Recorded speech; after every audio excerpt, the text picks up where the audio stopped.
Here is a rectangle canvas in portrait format. It isn't a golden rectangle and that isn't a golden spiral. From using the golden spiral, we've learnt that any spiral will work well in images that use rotational symmetry.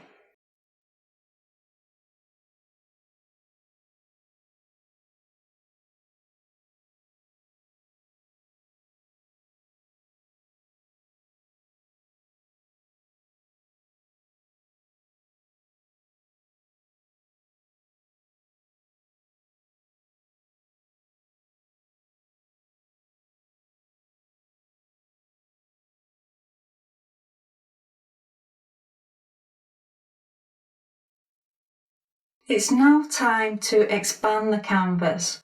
Copy the content and rotate the copied content into the vacant space.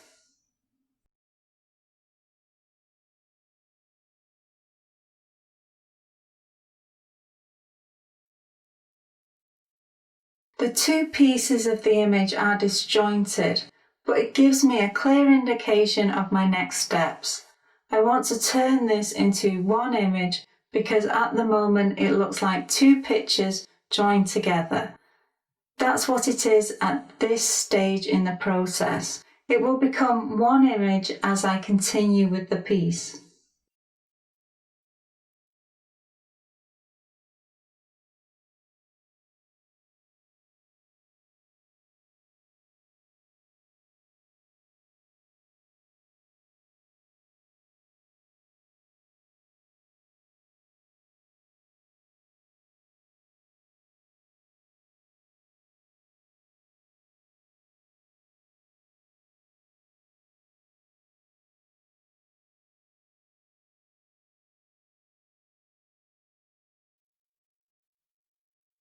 This image is equal to the others.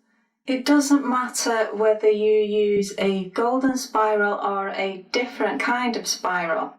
The image works because the spiral is an object that creates the illusion that it is rotating. There are other objects that create the same illusion. A circle and a curve will create the same effect. Here is a rough sketch of a circle and two curves. This will lead to an image that will have great composition when we use rotational symmetry. It works well because that circle isn't just a circle. We want something that creates the illusion that it is rotating, and when you combine a curve with a circle, it creates that effect. The circle becomes a pivot for the curve to move around. Think about a wheel. It has a central circle and an outer circle. Still or moving, it always appears to us as something that can rotate. The circle and curve will have the same effect. It might seem logical to use a circle within a circle. It would create the same effect as the wheel, but that approach would cause problems. The strength of this visual is that it can be rotated and viewed from any angle. But for our purposes, it is limited. A circle within a circle creates the illusion that it could be rotated, while also creating the illusion that it is contained. That outer circle acts as a barrier. If I use this shape, I will end up repeating a visual that is very self-contained, and this will lead to an image that isn't cohesive. It won't look like one image, it will look like two that are joined together. We want something that creates the illusion that it can rotate while also being open, and this takes us back to our pivot and curve.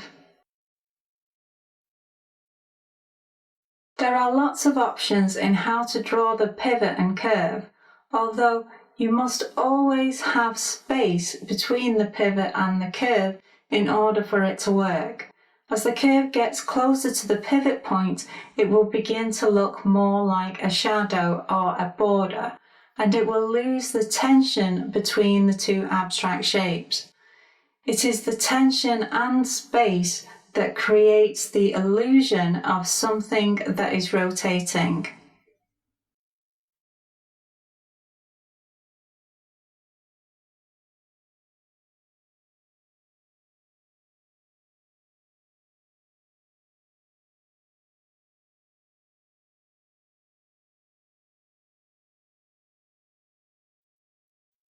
Now is the time to expand the canvas and rotate a duplicate of the content.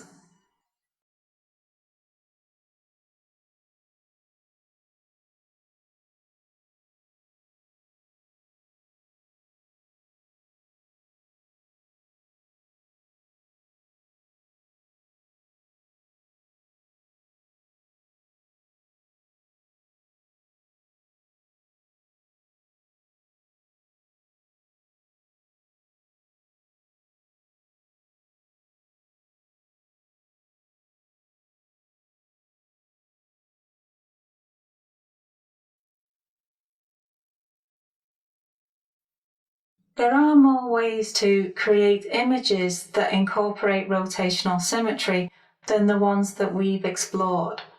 It helps if you begin with a shape that creates the illusion it could be rotated. You also want that shape to be open and possibly stretching beyond the edges of the canvas. If it stretches beyond the edges, then you will have to continue those lines after you've expanded the canvas and rotated a copy of the content.